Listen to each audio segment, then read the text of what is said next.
Macbeth is a play about anxiety. It's shot through with anxiety and dread.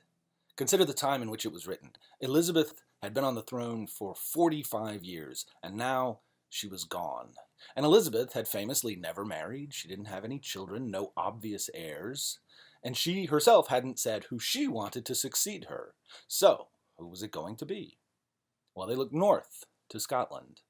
James VI was on the throne. He became James I of England. But what kind of king was he going to be? James was the son of Mary, Queen of Scots, one of Elizabeth's primary rivals.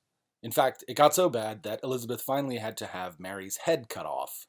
Would James seek revenge on the people who had helped to make that happen? Also, Mary had been Catholic, and the feud between Catholics and Protestants in England could flare up into violence at any moment. How would James react? Nobody knew.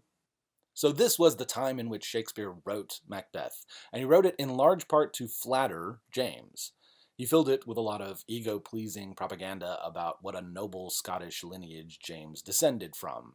And he also included in it many things that make it very appropriate for Halloween, and which particularly interested James, things like ghosts and witches and the supernatural.